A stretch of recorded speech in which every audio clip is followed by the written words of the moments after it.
Welcome to this period of instruction on presenting the offer to the buyer, as well as explaining the offer to the buyer. So at this point in the contract and dot loop, you want to organize all the documents in this order: pre-approval letter, MLS sheet, the contract, and the addendums. Bundle all the documents, download the file, place the file on your computer, rename it to offer for 123 Street, open Gmail, attach the offer, send it to the buyer, ask the buyer when they can do a Zoom review, call the client on Zoom, do a screen share, review the offer with them, text them a YouTube video explaining how Dotloop works, send them the offer via Dotloop to sign, ask them to text you once the offer has been signed. So here's a pretty detailed explanation on the talking points you need to keep in mind, and you're going to need to do many practices. Explaining the offer to the buyer, here are the talking points. The first page is your mortgage pre-approval letter. The second page is confirming we are submitting the offer on the right home. What we're really doing this for is to keep the commission kosher. It says 3%. There's been times that listing agents have changed the commission. So we download it ahead of time, attach it with the offer. Paragraph, the as-is contract, verify that the names are spelled correctly, state the street address, mention that here are the included appliances. So we review this part with them, we review this part with them. And then as you'll see, I go over every paragraph. That's all you really need to do and scroll through. So paragraph 2 details the price, the escrow deposit to be delivered within 3 days, and the title company. So you'd say, hey, here's the price, here's the escrow deposit that needs to be delivered. Here is where it needs to be delivered at.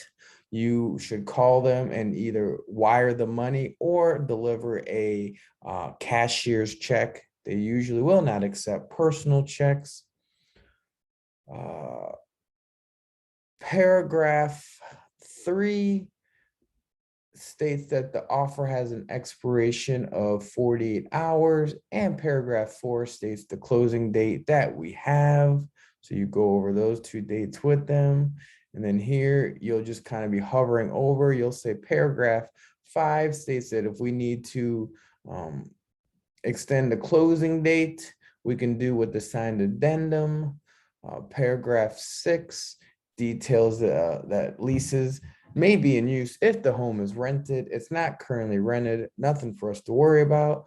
Paragraph 7 is for investors. You won't be assigning the contract since you are the final purchaser.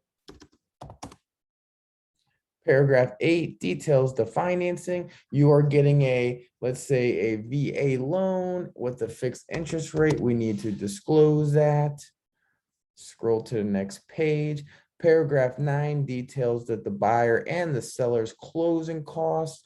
Buyer, it's important that that you have closing costs associated with the purchase, and within 3 days, after we're under contract, we arrange from the mortgage lender a loan estimate that's going to detail the closing costs, the down payment, and how much cash you need for closing.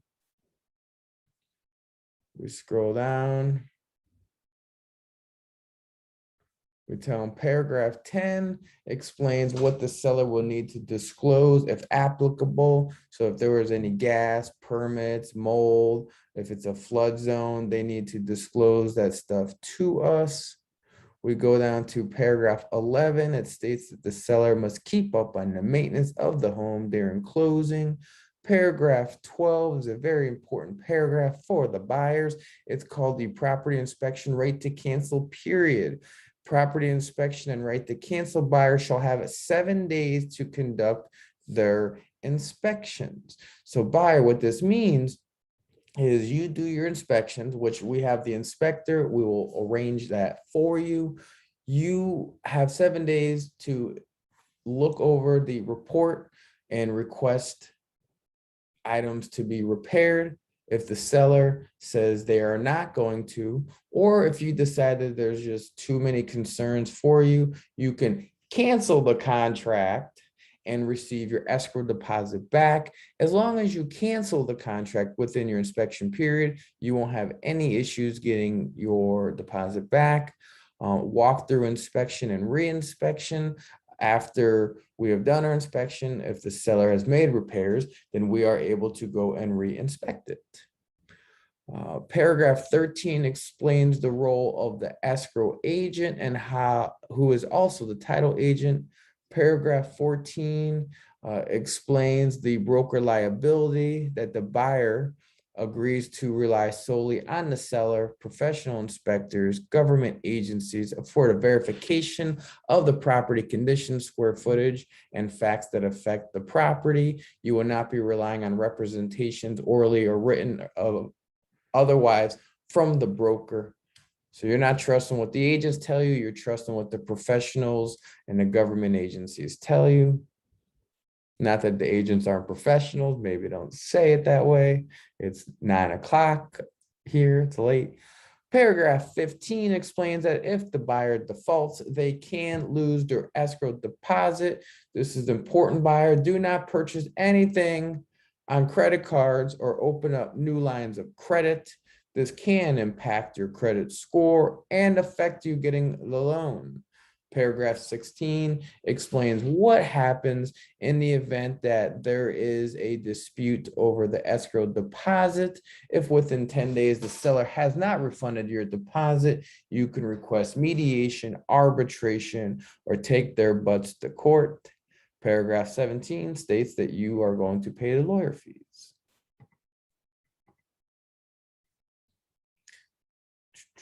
Paragraph 18 explains the role of the title company. They're going to research title evidence to ensure that the seller has the legal right to sell the property to you. That's the title examination.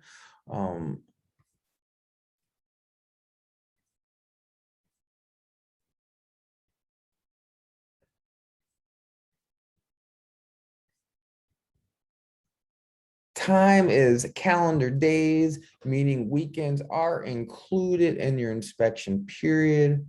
Force majeure means if a major hurricane hits, you can re-inspect the property and extend the closing date if necessary.